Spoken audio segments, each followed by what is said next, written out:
Alright guys, we are finally done with the design, and this is how it looks. I think it came out really well. So I'm gonna make a wrap right here first and then cut all this off, and I'm gonna do that on both ends, and what that's gonna do is hold the wrap. So let's do it.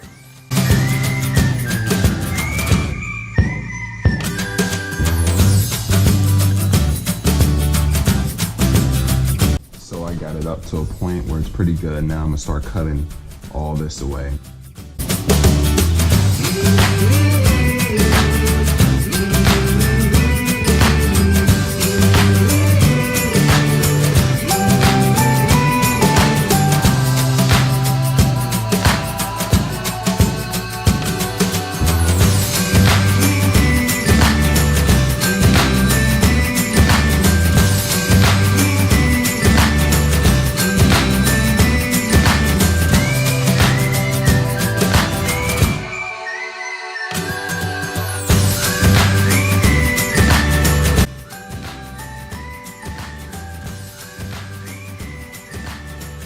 Alright guys, this is the finished product. As you can see, it came out really well. So now we're gonna do this side. So let's do it. Alright guys, so the wrap is done. Came out really well. Took me forever to do that. Probably 3 days.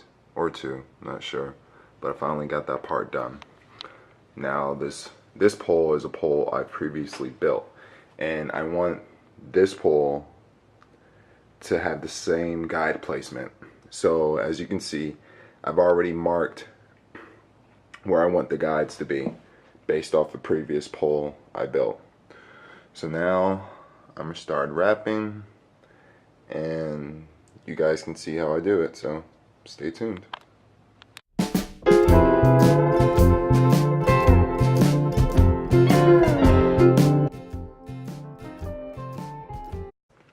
So guys, where I marked where I want the guides to be, I went ahead and put 2 different color strings in that area. So one is metallic, kind of like a dark blue, and then one is a navy blue nylon. So the reason I did this is because I want there to be some type of color in between each guide, and then after I'm done doing that, then I'm wrap the guides and then put them in place. So let's do it.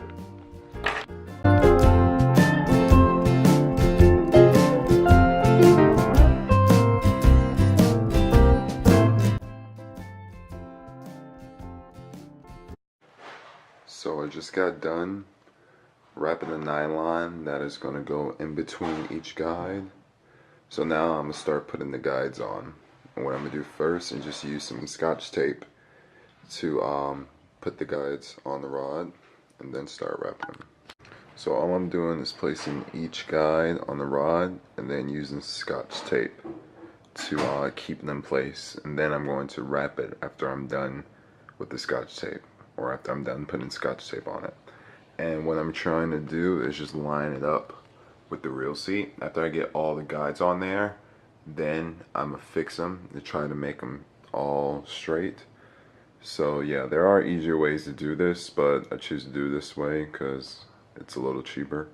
But yeah, so let's continue to put the guides on there.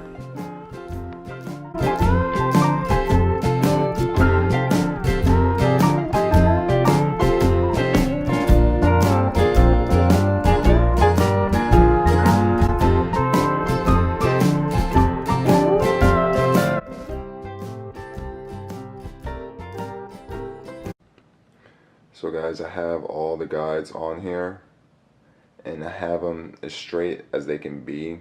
So now I'm going to wrap the guides and then try to straighten them out one more time. So now let's wrap them.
guys, so now I have the guides wrapped in where I want them.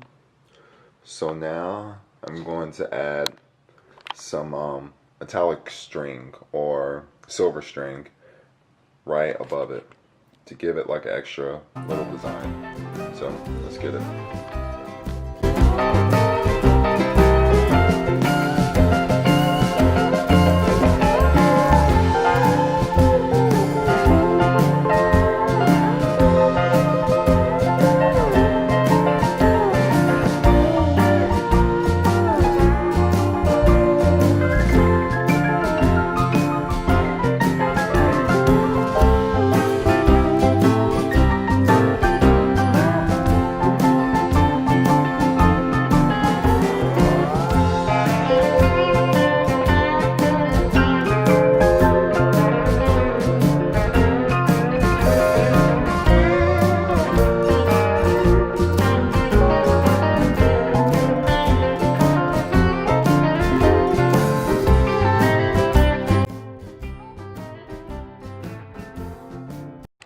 Alright guys, I am done with the guides.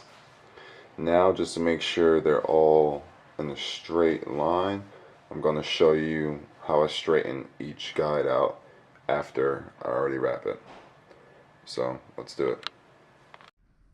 So I know there's other ways to do this, but all I do is just make sure that each of the guides are in a straight line with the reel seat, because this is where the reel is going to go, obviously. So I want it to be nice and straight.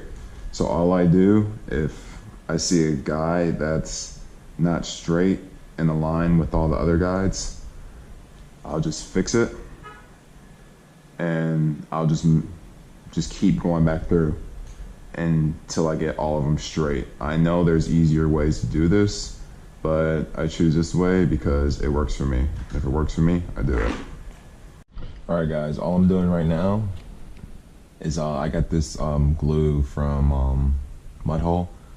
It's a specific type of glue for rod tips. So all I'm doing is heating it up, rub it on the tip of the pole, and then I'm sliding the rod tip on. This stuff dries really quick, so it has to be a quick process. Alright guys, here's the finished product right here. It came out really well. So now we're going to put the epoxy on. So here's some of the things that you need. You need a rod dryer. You need the epoxy. You need an alcohol burner. And syringes, which comes with the epoxy. And then you need a little, I'd say it's a measuring cup, just put the epoxy in. A little brush to spread the epoxy on. I use a face mask so I don't breathe in too much of the fumes from the epoxy. And you need a lighter. So let's start putting this epoxy on. Alright guys, so now we're gonna put the epoxy in the little measuring cup. Now you want to try to just do an even amount of each epoxy and then mix it together. So let's do it.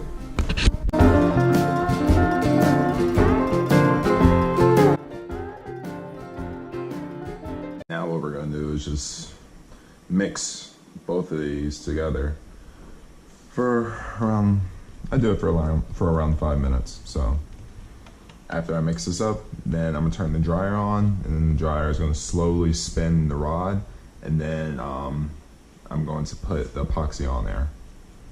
So let's do it. I just got done mixing the epoxy. Now let's turn the rod dryer on. Now the rod dryer is very essential to building the rod and putting epoxy on, because what the rod dryer is doing is slowly spinning the rod so the epoxy can level out and the epoxy can be even, because if you don't have a rod dryer and you put epoxy on your rod, it's not going to be even, or it's not going to be leveled out. So that's why you need a rod dryer for. So now we're just gonna start putting the epoxy on there. And I just like to put big splashes of epoxy on the rod while it's drying. And I just go all the way down, make sure each section of the rod is filled with epoxy. Now what's gonna eventually happen after you put the epoxy on there, air bubbles is gonna form. And that's when the alcohol burner comes in. You use alcohol burner to get the air bubbles out of the epoxy, which I will show you guys after I'm done putting the epoxy on.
Alright guys, there's little dots right there, but these dots are air bubbles. So now I'm going to take the alcohol burner and get these air bubbles out. So what I'm going to do is just light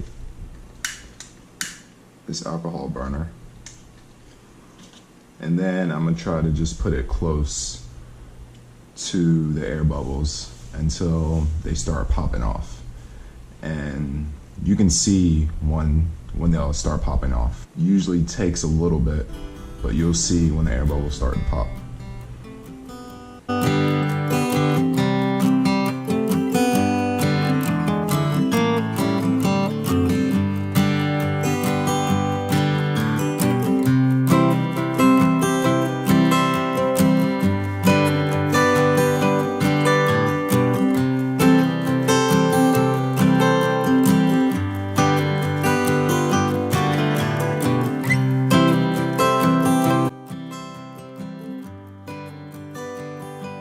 As you can see, the alcohol burner worked. There's no more air bubbles on the rod. So now I'm gonna let it dry for around 24 or 48 hours, and then let's see how it looks when it's finished. Alright guys, I just finished building my rod and this is how it came out. Alright guys, I think the rod came out really well. It took me forever to build it. Well, not forever, a couple days. I have it paired with my Van Stahl, and the rat came out really nice. Again, I have on Fuji K guides. This is a 9-foot MHX heavy power fast action rod. And yeah, let me get another close up of the design.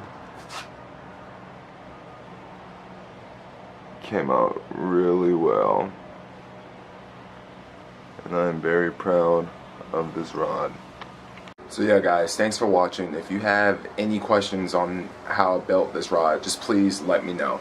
So thanks for watching, and please like, comment, and subscribe, and fish on.